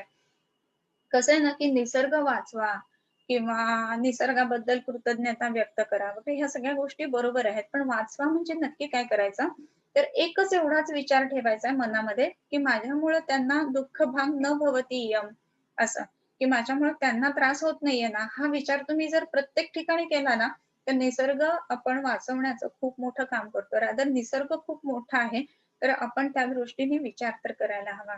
इति आचारः समासेन यम प्राप्नोति समाचरण. हा आचार समासेन, थोडक्यात सांगतो की हे जे जे काही सांगितलं तो यम प्राप्नोति समाचरण, रोजच्या रोज ह्या सगळ्या गोष्टींचा जो विचार करतो आणि आचरणामध्ये आणतो तो काय करतो, तर आयुरारोग्यम ऐश्वर्यम यशो लोकांश शाश्वतान. याला काय मिळतं, आयु, आरोग्य, ऐश्वर्य, यश, लोकांश यश, शाश्वत यश असं प्राप्त होतं. म्हणजेच काय, तर आयुष्य मिळतं, आरोग्य मिळतं, ऐश्वर्य मिळतं आणि त्रिलोकामधलं शाश्वत असं यश मिळतं. आता त्रिलोकातलं शाश्वत यश म्हणजे काय, तर निश्चितच परब्रह्म प्राप्ती हेच त्रिलोकातलं शाश्वत सत्य आहे ना, किंवा शाश्वत यश आहे. शाश्वत यश कुठलं आहे, तर आयुष्य मिळालं मोठं. शाश्वत आहे नाहीये, कधीतरी ते संपणारच आहे. आरोग्य मिळालं उत्तम आहे, चांगली गोष्ट आहे, परंतु तरी सुद्धा कसं आहे की ते कधीतरी संपणार आहे. तर हे सगळं सद्वृत्त पाळून आपल्याला आयुष्य मिळेल, आरोग्य मिळेल, ऐश्वर्य मिळेल. आणखीन एक महत्वाची गोष्ट मिळणार आहे आणि ती म्हणजे कुठली, तर आपल्याला शाश्वत असं त्रिलोकातलं यश मिळणार आहे. आणि म्हणजेच याचा अर्थ असा आहे की त्रिलोकातलं यश म्हणजेच परमात्मा प्राप्ती ही गोष्ट प्राप्त होणार आहे. मग ही नैष्ठिकी चिकित्सा नाहीये का हो? तर नक्कीच आहे, हो की नाही. म्हणजे चरकाचार्यांनी नैष्ठिकी चिकित्सा सांगितली, नैष्ठिकी चिकित्सा या शब्दाखाली. पण नंतर काळ बदलला, कलियुग आलं, कलियुगामध्ये वाग्भट आला आणि मग ब्रह्मा असतो का, परब्रह्म असतं का, किंवा ह्या गोष्टी आहेत का, साधनेने हे मिळू शकतो का, तर ह्या गोष्टींवरतीच कदाचित कसं आहे ना, की हे आलेलं असावं, क्वेश्चन मार्क्स आलेले असावेत की हे असतं का नसतं हेच आपल्याला माहित नाही. वेदांतांचा सत्तात्रय सिद्धांत आहे. त्याच्यामध्ये सुषुप्ती ही एक अवस्था आहे, म्हणजे ऍक्च्युअल आपण जे झोपलेलो असतो ना ती अवस्था. आणि झोपलेल्या अवस्थेमध्ये आपल्याला असं वाटतं स्वप्न पडल्यानंतर की स्वप्नात आपल्या पाठीमागे कुत्रं लागलेलं असतं, आपण पळत असतो आणि आपल्याला ऍक्च्युअली धाप लागते, दम लागतो, छातीचे ठोके वाढतात आपले आणि मग उठल्यानंतर कळतं की हे सगळं खोटं होतं. तर ही जी झाली ना ही स्वप्नावस्था. दुसरी जी आहे ना ती इहलोकातली अवस्था, की ज्या अवस्थेमध्ये आता आपण सगळेजण आहोत आणि हे आपल्याला सगळं खरं वाटतंय, म्हणून आपल्याला हे जग आहे ते सत्य आहे असं वाटतंय. मग हे सत्य असताना आपण ह्या सगळ्या गोष्टी करतो, परंतु याही पुढची जी वरची सत्ता आहे ना ती म्हणजे परमात्मा सत्ता, किंवा त्याला एक विशिष्ट शब्द वापरलेला आहे. तर ह्या सत्तेमध्ये आपल्याला समजतं की बाकी सगळ्या ज्या गोष्टी आहेत ना तर त्या खऱ्या नाहीयेत. ही जी सगळी सृष्टी आहे ती मिथ्या आहे आणि एकच सत्य आहे ते म्हणजे ब्रह्म. आणि म्हणूनच ब्रह्म सत्यम जगन मिथ्या जीवो ब्रह्मैव नापरहा असं सांगितलेलं आहे. मग हे ब्रह्म सत्य आहे, हे जग जे आहे ते मिथ्या आहे. ह्याच्यातनं आपल्याला जाग कधी येणार, जेव्हा परमात्मा प्राप्ती होणार त्यावेळेला ही जाग येणार. आणि ही जाग येण्यासाठी काय काय करायचंय तर सद्वृत्ताचं पालन करायचंय. एक प्रवचन नाही, कीर्तन ऐकलेलं होतं. त्याच्यामध्ये त्या कीर्तनामध्ये एक ओळ होती की माझे सद्गुरू खूप चांगले आहेत या अर्थाने की रात्रंदिन मज जागविते. रात्रंदिवस मला जागे ठेवतात. जागं ठेवणं म्हणजे कसं आहे, हा प्रातिभासिक सत्ता आणि आत्ताची जी ही इहलोकातली सत्ता आहे ना, त्याला प्रातिभासिक सत्ता असं म्हटलं जातं. सुषुप्तीची म्हणजे सुषुप्ती सत्ता आणि जागृतीची सत्ता असं. सत्तात्रय सिद्धांत हा वेदांत्यांचा आहे. तर ह्या पद्धतीनं ज्यावेळेला आपण विचार करू ना, तर आपल्याला आपण सतत जप करतोय किंवा मगाशी जे आपण बघितलं की नित्य जप व्हायला हवा. असं जर झालं ना, तर ब्रह्म काय आहे, परब्रह्म प्राप्ती म्हणजे काय किंवा त्या दृष्टीने जाण्यासाठी काय काय करायला पाहिजे, ह्या सगळ्या ज्या गोष्टी आहेत ना, तर त्या गोष्टींवरती आपला विश्वास बसेल. त्या दृष्टीने आपण प्रयत्न करू आणि तसे प्रयत्न केल्यानंतर आपल्याला ती परब्रह्म प्राप्ती होईल. आणि म्हणूनच यशो लोकांश शाश्वतान असं म्हटलेलं आहे. तर ही जी आहे ना, ही सुद्धा नैष्ठिकी चिकित्साच आहे असं एक मला नेहमीच वाटतं. आणि म्हणून हिंसाच तेयान्यथा कामम इथेपासूनचे जे सगळे श्लोक आहेत ना, ते सद्वृत्त म्हणून जरी असले ना, तरी सुद्धा वाग्भटाने त्या काळाला योग्य असा शब्द म्हणून सद्वृत्त असा दिलेला आहे. पण त्याला ते कुठं त्याला म्हणून आहे वाग्भटाचार्यांना कुठेतरी ते लागलेलंच आहे, की अरे हे इथपर्यंतच नाहीये. तर आपण तिथे मेख लावून ठेवू असं म्हणून त्यांनी तो शेवटचा जो श्लोक आहे, की इत्याचार समासेन यम प्राप्नोति समाचरण. आचरण. नित्य त्याचं जर का आचरण केलं तर काय होईल? आयुः आरोग्य ऐश्वर्य यशो लोकांश शाश्वतान. आयुष्य मिळेल, आरोग्य मिळेल, ऐश्वर्य मिळेल. ऐश्वर्य ह्याच्या अर्थाने दोन्ही गोष्टी येतात. तर आता आपण बघतो की शरीर लक्ष्मी या अर्थाने सुद्धा ऐश्वर्य असा अर्थ घेऊ शकतो. आणि ऐका यशस्वी औदार्य ज्ञान वैराग्य ऐश्वर्य हे साही गुणवर्य वसती जेथ. ही जी सांगितलेली आहे ना, ती 6 गुणांची ही दैवी गुणसंपत सांगितलेली आहे. सो ही जी दैवी गुणसंपत आहे ना, तर ती अंगी बाळगली जाईल आणि ही दैवी गुणसंपत अंगी बाळगली गेली तर असुर संपत्तीचा आपल्या मनातला शरीरातला नाश होईल आणि असुर संपत्ती नष्ट पावली की काय होणार आहे? यशो लोकांश शाश्वतान. शाश्वत असं यश आपल्याला प्राप्त होईल आणि त्या दृष्टीनेच हा अध्याय खूप महत्वाचा वाटतो. मला आवडीचा अध्याय म्हणाल ना, तर हा दुसरा अध्याय खरंच खूप आवडीचा आहे.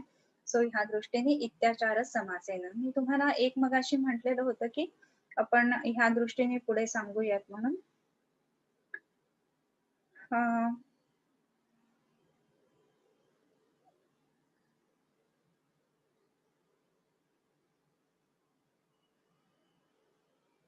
ना असं हा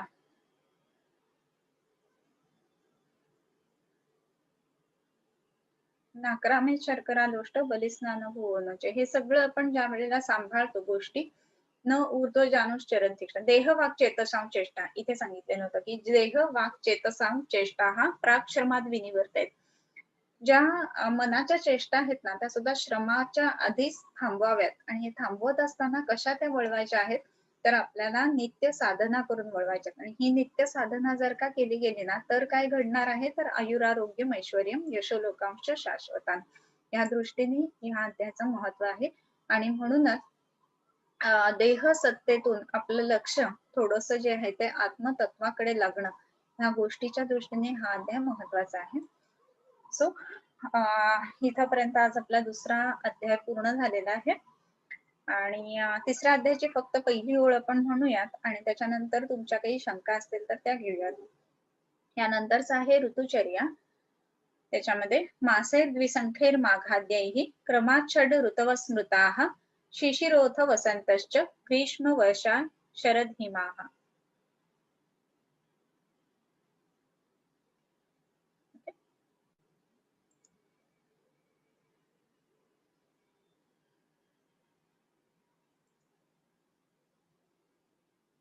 चार्ट्स मध्ये जाते ना.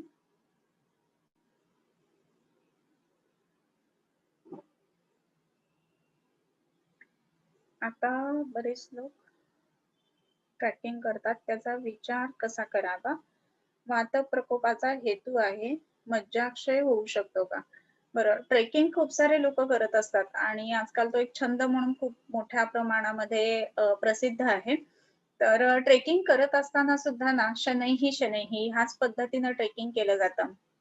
म्हणजेच कसं, की सगळ्यात पहिल्यांदा सह्याद्रीचे काही कडे, मग त्याच्यानंतर उंच काही कडे, मग त्याच्यानंतर हळू करत मग Himalayan treks, base of Himalaya अशा पद्धतीनं. पण हे जर व्यायाम म्हणून आपण बघितलं आणि शनैः शनैः अशा अर्थाने सेवन केलं गेलं असेल ना, तर उत्तम आहे. परंतु डायरेक्ट हिमालयन ट्रेक असं जर का करायला गेलं ना, तर मग मात्र ते मोठ्या रोगांसाठी निश्चित कारणीभूत होऊ शकतं. तरी सुद्धा ज्या वेळेला ट्रेकिंगला लोकं जातात ना, तर त्यांचा अनुभव हाच असतो, की वातप्रकोपाची लक्षणं दिसतातच आणि मज्जाक्षयाची लक्षणंही त्याच्यामुळे दिसत असतात.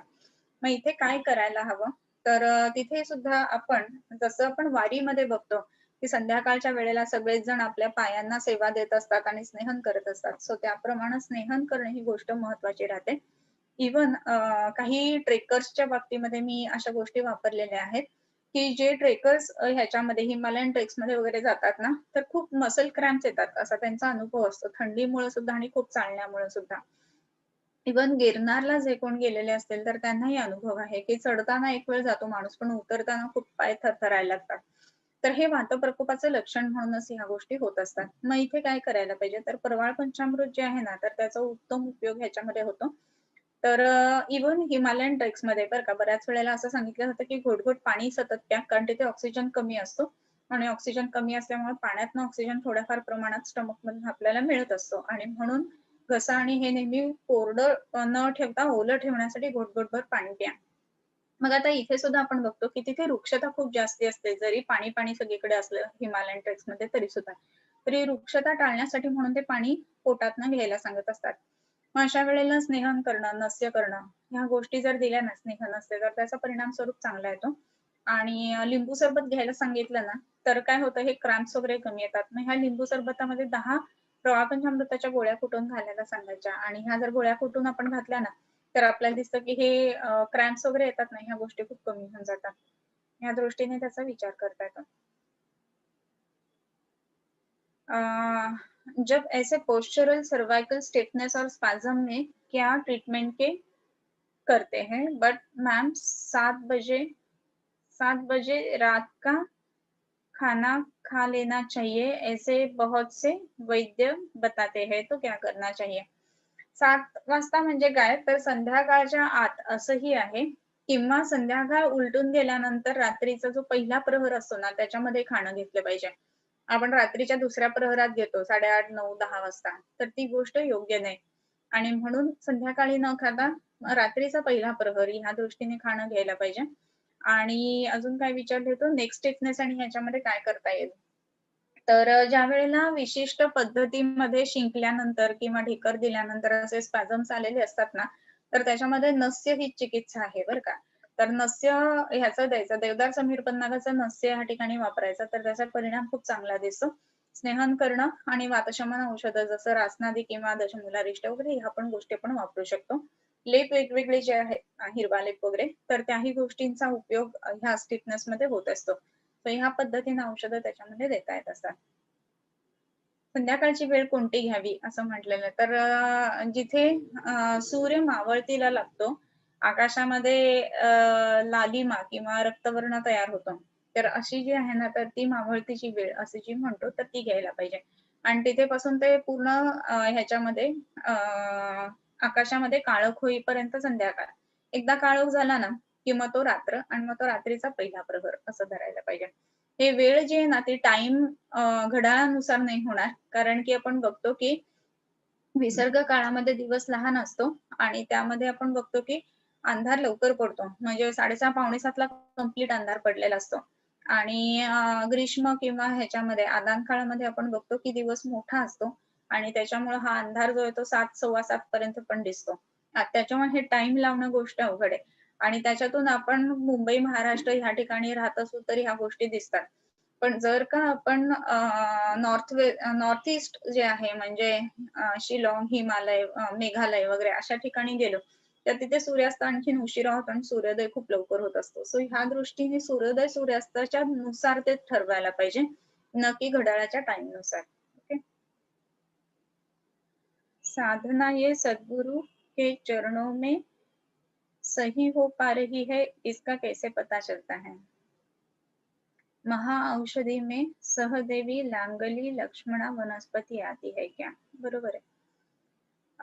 साधना आपली होतीये का नाही होतीये हे कसं समजून घ्यावं किंवा कसं जाणून घ्यावं, तर हा सगळ्यांना किंवा मला असं वाटतं की कदाचित प्रत्येकाच्या मनात असणारा हा प्रश्न आहे. सो आकांक्षाने विचारलेला आहे तर फारच चांगला प्रश्न आहे किंवा प्रत्येकाच्या मनातला प्रश्न आहे असं मला वाटतं. तर इव्हन मी सुद्धा एकदा सद्गुरूंना हा प्रश्न विचारलेला होता. तर त्याच्यामध्ये आपल्याला महत्वाची गोष्ट अशी आहे, की नित्यत्व जर आपलं राहत असेल ना, तर साधना चांगली होते हे समजायला पाहिजे. त्याच्यानंतर साधना झाल्यानंतर आपल्याला शांत वाटणं, आनंदी वाटणं ह्या गोष्टी होत असतील तर साधना चांगली होते हे लक्षात घ्यायला पाहिजे. त्याच्यानंतर साधना झाल्यानंतर कंपल्सरीली किंवा चिड होते असं जर होत असेल, तर मग ती साधना योग्य पद्धतीनं होत नाहीये असं एक लक्षात घ्यायला पाहिजे. आणखीन जी सद्गुरूंनी दिलेली साधना असते ती होत असताना आपल्या त्रिकास्थीच्या जागी आणि ब्रह्मरंध्राच्या जागी गारवा जाणवतो असं सांगितलं जातं. मला ह्याचा अनुभव नाही. परंतु असं जर असेल तर साधना चांगली होते असं सांगितलं जातं. सो जर का आपण रेग्युलरली करतोय आणि नित्य त्या गोष्टी आपल्याकडनं होतायत आणि होत असताना आपल्याला त्याच्यात आनंद होतोय आणि कुठेतरी आपल्याला जाणवतं, रोज नाही पण एखाद्या दिवशी तरी, की येस आज सद्गुरूंशी आपला कनेक्ट चांगला झाला होता. असं जेव्हा होतं ना, तेव्हा साधना चांगली होते असं जाणून घ्यायला पाहिजे. ओके. सो महौषधींचा होमवर्क अजून बरेच जणांचा राहिलेला आहे आणि आज मी जो सांगितलेला आहे, तर तो लिटिल एरिया जो आहे नाकाचा, तर तो एरिया कोणता आणि त्याला जर धक्का लागला तर काय-काय गोष्टी घडू शकतात. तर ह्या संदर्भातलं जे आहे तो एक होमवर्क आहे. आणखीन एक म्हणजे वेदांतामध्ये सत्तात्रय सिद्धांत कुठला आहे ना, हाही एकदा वाचून घ्या. सो तोही जर लिहून पाठवला तर उत्तम आहे. बऱ्याच जणांचं मला असं दिसतं, की होमवर्क करतात असं सांगतात ते, पण ग्रुपवर पाठवत नाहीत. तर का तर कोणीच पाठवत नाही म्हणून. तर तसं नका करू. तुम्ही केलेला होमवर्क जर पाठवलात ना, तर काय होतं, की इतरांना सुद्धा त्याचं हे मिळतं, काय म्हणतो उत्साह यायला लागतो किंवा स्फुरण येतं. सो त्या दृष्टीने महत्त्वाची गोष्ट आहे, की हे जे होमवर्क्स आहेत ना, तर ते तुम्ही ह्याच्यावरती पाठवत चला. ते पाठवले तर सगळ्यांनाच त्याचा उपयोग होणार आहे.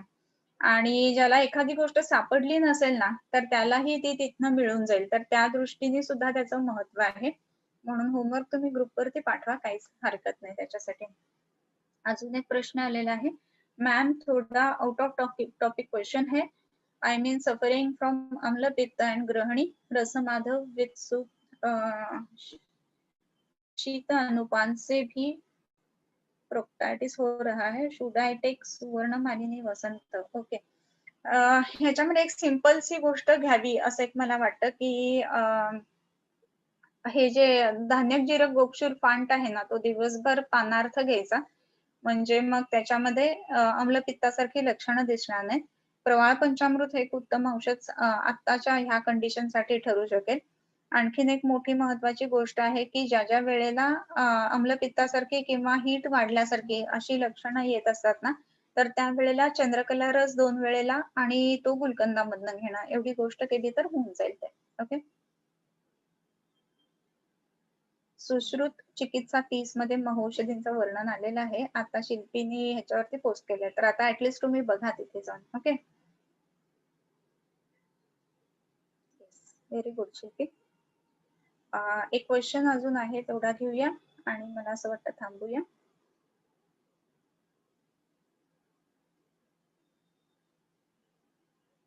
सोनमालिनी वसंत आता घेऊ नये असं मला तरी वाटतं ते आम्लपित्ताच्या केसमध्ये जे सांगितलंय ते.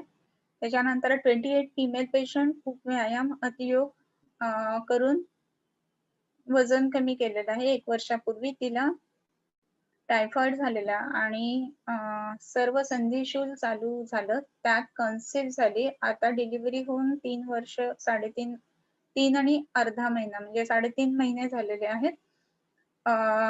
ज्वर आणि वातव्याधी करून औषधे दिलेली होती. वेदना कमी झाल्यात. थोडी रात्री अपथ्य झाली तर लगेचच त्रास चालू होतो. वेदना वाढतात. यामध्ये अजून काय द्यावे? तर ह्याच्यामध्ये 3 गोष्टींचा विचार करायला पाहिजे. जसं ज्वराचा विचार, त्याच्यानंतर आता म्हटल्याप्रमाणे वातव्याधीचा विचार आणि दुसरी महत्वाची जी गोष्ट आहे ना, तर त्याच्यामध्ये सुतिका परिचर्येचा विचार. तर हे सगळं झाल्यानंतर सुतिका परिचर्या केली होती का नव्हती, ह्या सुद्धा गोष्टी बघणं गरजेचं आहे. सो सुतिका परिचर्या जर का केलेली नसेल ना, तरी सुद्धा त्याच्यातनं ह्या वेदना वगैरे ह्या गोष्टी वाढायला लागतात. सो त्या दृष्टीने हे महत्वाचं आहे, की त्याच्यामध्ये सुतिका परिचर्येतली औषधं सुद्धा आपण वापरायला हवीत. सो सुतिका परिचर्येच्या दृष्टीने जर बघितलं ना, तर प्रताप लंकेश्वर योग हे संधिशूलासाठी अतिशय उत्तम औषध पडतं. फक्त प्रताप लंकेश्वर गोळी नाही बरं का, योग म्हणजे त्याच्यामध्ये बिल्व, गोक्षूर वगैरे ह्या सगळ्या गोष्टी आहेत.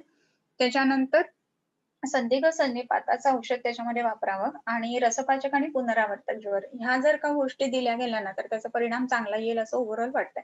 सो ह्या दृष्टीने आपण देऊन बघावं आणि त्याप्रमाणे मला सांगा. ओके, चालेल. सो अजून एक आहे की पोस्ट कोविड डायबिटिक पेशंट आहे. एज 67 आहे, वीकनेस आहे आणि सारखं झोपून आहे. शुगर 400 आणि पीपी 500. ओके. बॉइल्ड एग घ्यायला सांगितलेलं आहे. तर हे कोविडमध्ये सांगतात की बॉइल्ड एग घ्या, व्हाईट त्याचं एग व्हाईट वगैरे. पण कसं आहे की अंड जे आहे ना, तर एक तर ॲलर्जेन आहे, म्हणजे ॲलर्जी खूप करणारं आहे. त्यामुळे सर्दी, शिंका किंवा पोटाचे त्रास हे वाढतात असा एक अनुभव आहे. आणखीन एक दृष्टीने महत्वाचं बघायला पाहिजे, की एवढा जर वीकनेस असेल ना, तर त्याचा एकदा नॉर्मल चेस्ट एक्स-रे करून घ्यायला पाहिजे. म्हणजे दम लागणं वगैरे ह्या गोष्टी जर असतील, तर त्याच्यामध्ये फायब्रोसिस आणि ह्या दृष्टीने सुद्धा एकदा विचार करून घ्यायला पाहिजे.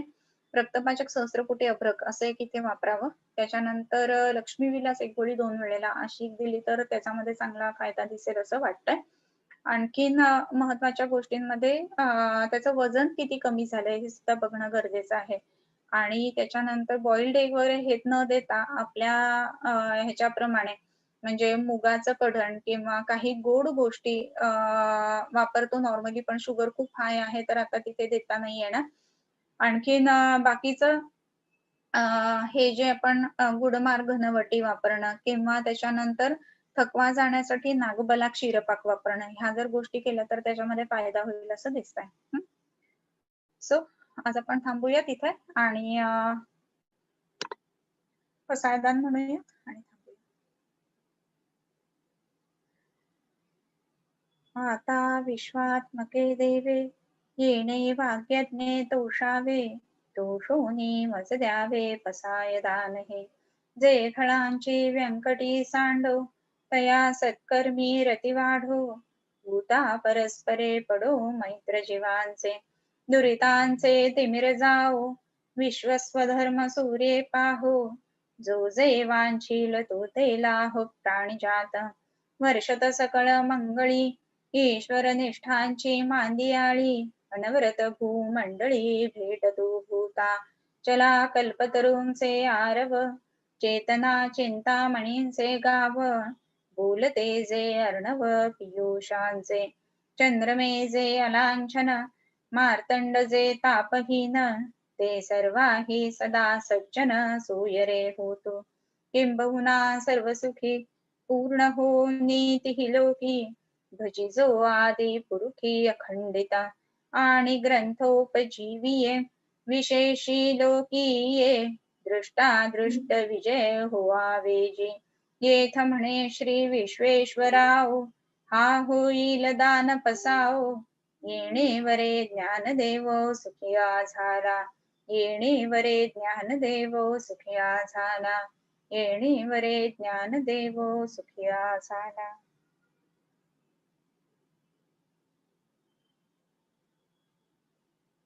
पुन्हा भेटूया पुढच्या शुक्रवारी संध्याकाळी 5 वाजता.